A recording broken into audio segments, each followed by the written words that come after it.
আজি আপোনালোকলৈ লৈ আহিছোঁ মই এনেকৈ স্লাইচ কেকৰ ৰেচিপি একদম সিম্পল ৰেচিপি বেছি বস্তু দৰকাৰ নহয় 4 বিধ বস্তু দি মই আপোনালোকক বনাই দেখুৱাম কম সময় ভিতৰতে এই কেকটো বনাব পাৰিব আৰু মোৰ এই ৰেচিপিটো আপোনালোকে সম্পূৰ্ণ চাব আৰু ৰেচিপিটো ভাল লাগিলে এটা সাবস্ক্ৰাইব কৰিব লগতে এটা লাইক কৰি দিব আহক এতিয়া ৰেচিপিটো কেনেকৈ বনাইছো সকলোখিনি দেখুৱাও আজি মই এনেকৈ ব্ৰেড কেক বনাবৰ কাৰণে এনেকৈ ময়দা লৈ আছো মই 1.5 বাটি মানে সমান জোখত মই কাপত 1.5 বাটি জোখ কৰি লৈ লৈছো ময়দা আপোনালোকে বাটি বা কাপ যিকোনো আপোনালোকে জোখ লৈ ল'ব পাৰিব আৰু মই এফালে লৈ আছো কাস্টাৰ্ড পাউডাৰ আজি মই এই ভেনিলা কাস্টাৰ্ড পাউডাৰ আৰু ময়দা দি আপোনালোকক ব্ৰেড কেকটো বনাই দেখুৱাম আৰু মই এনেকৈ এটা ডাঙৰ চৰিয়া লৈ লৈছো আৰু মই এনেকৈ চাকনি এখন লৈ লৈছো এতিয়া মই ইয়াত এই ময়দাখিনি অকনকে দি মই চালি লম এনেকৈ মই ময়দা লৈ লৈছো আৰু এই কাস্টাৰ্ড পাউডাৰখিনি মই ইয়াতে দি লৈছো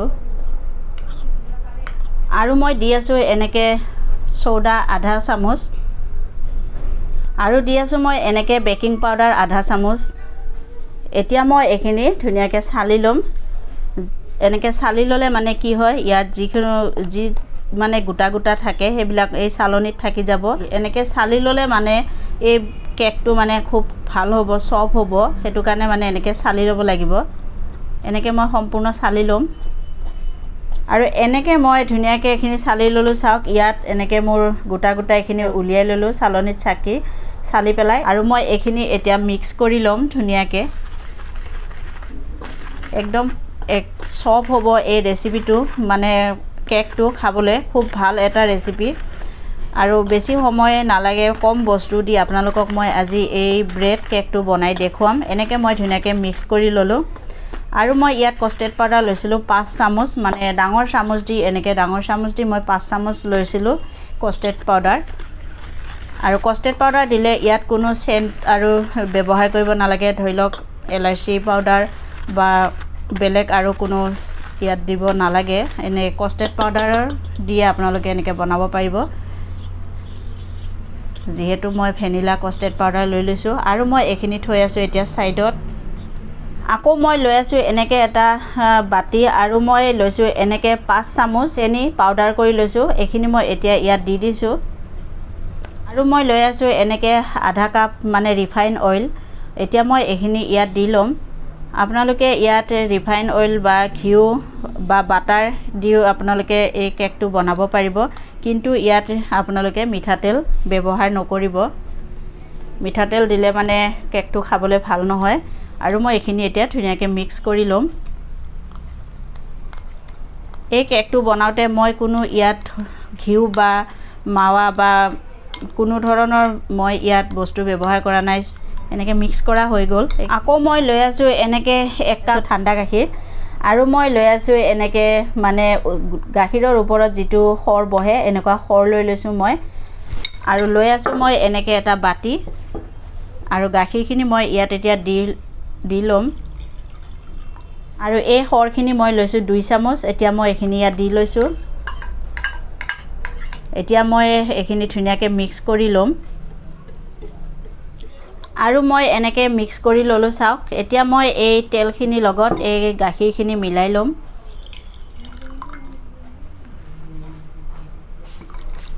এনেকৈ মই মিক্স কৰি লৈছো চাওক এতিয়া মই এখিনি থৈ দিম সাইডত আৰু এফালে মই লৈ লৈছো 2 চামুচ টুটি ফুটি আৰু মই ইয়াত দি আছো এনেকৈ 1 চামুচ মানে ময়দা দি পেলাই মই এখিনি ধুনিয়াকৈ মিক্স কৰি লম এনেকৈ মিক্স কৰি ললে মানে কি হয় কেকত দিলে এই বস্তুখিনি মানে টুটি ফুটিখিনি তলত বহি না যায় ধুনিয়াকৈ মানে মিলি যায় এনেকৈ মই ধুনিয়াকৈ মিক্স কৰি লৈছো এতিয়া এইখিনি মই থৈ দিম সাইডত আৰু কেক বনাবৰ কাৰণে মই এনেকৈ এটা সসপেন লৈ লৈছো আৰু ইয়াত মই লৈছো তেল লৈ মই এইখিনি ধুনিয়াকৈ এনেকৈ মিক্স কৰি লৈছো চাৰিওফালে আৰু ইয়াৰ ওপৰত দি আছো মই এনেকৈ বাটাৰ পেপাৰ মই এনেকৈ সমান জোখত দি লৈছো আপোনালোকে বাটাৰ পেপাৰ নিদিলে ইয়াত অকমান ময়দা ছটিয়াই পেলাইও বনাব পাৰিব আৰু মই বাটাৰ পেপাৰৰ ওপৰতো এনেকৈ অকমান তেল সানি লৈছো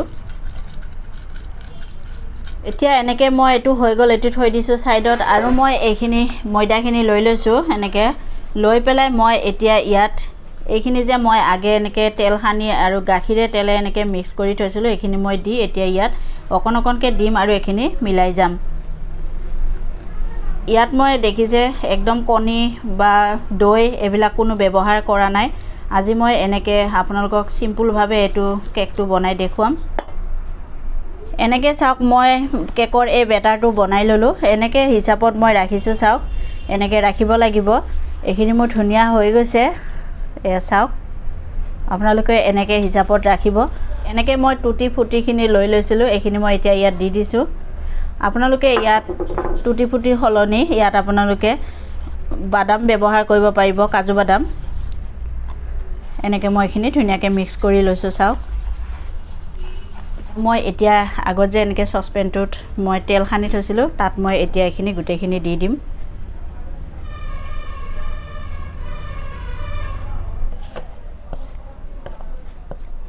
এনেকৈ মই সম্পূৰ্ণ দি ল'লোঁ চাওক। আৰু মই এতিয়া এনেকৈ অকণমান দিছোঁ এনেকৈ যাতে ইয়াৰ ভিতৰত হাৱাটো নোসোমায়, এনেকৈ মই টেপ কৰি দিছোঁ।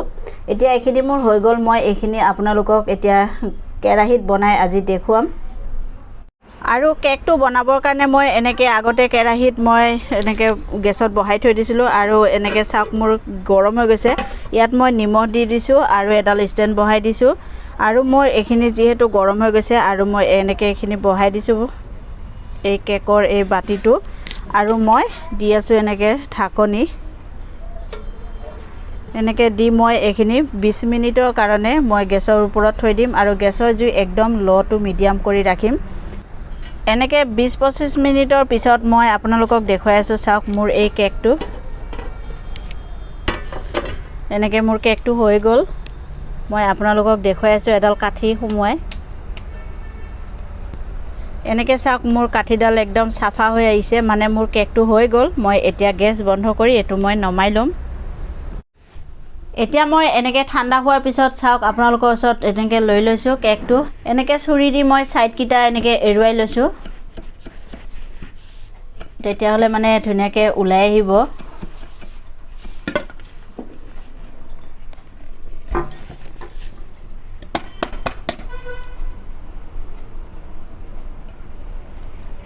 এনেকৈ চাওক ধুনীয়া হৈছে। আৰু ইয়াৰ ওপৰত মই এনেকৈ বাটাৰ পেপাৰ যে দিছিলোঁ এইখিনি মই এৰুৱাই দিম এতিয়া।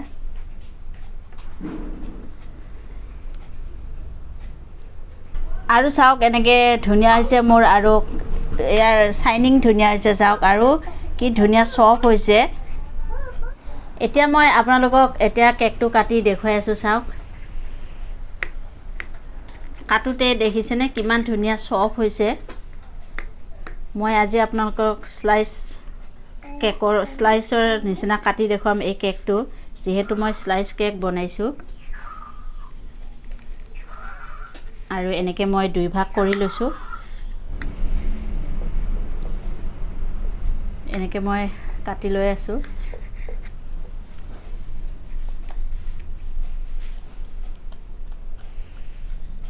একদম দোকানৰ নিচিনা মই আজি আপোনালোকক এই কেকটো বনাই দেখুৱাই আছোঁ। যিহেতু দোকানত যেনেকৈ এনেকুৱা স্লাইচ কেক কিনিব পায়, আপোনালোকক মই তেনেকুৱা বনাই দেখুৱাইছোঁ চাওক। একদম ধুনীয়া চফ্ট হৈছে, দেখিবলৈ ধুনীয়া হৈছে। একদম মাৰ্কেটত যেনেকৈ পায় তেনেকৈ আজি মই আপোনালোকক বনাই দেখুৱাইছোঁ। এনেকৈ মই এতিয়া সম্পূৰ্ণ পিচকেইটা ধুনীয়াকৈ কাটি ল'ম। আপোনালোকে মই এই কেকটো যেনেকৈ বনাই দেখুৱালোঁ আজি, একদম সহজ হিচাপত, বেছি সময় লগা নাই কেকটো বনাওঁতে। আপোনালোকেও এনেকৈ বনাব আৰু ঘৰত খাব। খাই কেনেকৈ পালে মোক কমেণ্ট কৰি জনাব। এনেকৈ চাওক মই সম্পূৰ্ণ ধুনীয়া কাটি লৈ আছোঁ। আৰু এনেকৈ চাওক আপোনালোকক মই সম্পূৰ্ণ এনেকৈ মই কাটি আপোনালোকক সজাই দেখুৱালোঁ। দেখিবলৈ ধুনীয়া হৈছে চাওক, একদম চফ্ট হৈছে। আৰু মোৰ এই ৰেচিপিটো যেনেকৈ বনাইছোঁ আপোনালোকে এনেকৈ ঘৰত বনাই খাব। বেছি বস্তু দেখিছে দৰকাৰ হোৱা নাই, 4 বিধ বস্তু দি মই আপোনালোকক বনাই দেখুৱাইছোঁ। আৰু মোৰ এই ৰেচিপিটো আপোনালোকে বনাই খাই কেনেকৈ পালে মোক কমেণ্ট কৰি জনাব। আৰু মোৰ এই ৰেচিপিটো আপোনালোকে চাই যদি ভাল লাগে তেতিয়াহ'লে প্লিজ এটা ছাবস্ক্ৰাইব কৰিবলৈ নাপাহৰিব, লগতে এটা লাইক কৰি দিব। আৰু নতুন ভিডিঅ'লৈ মই আপোনালোকৰ ওচৰলৈ আহিম। আজিলৈ ধন্যবাদ।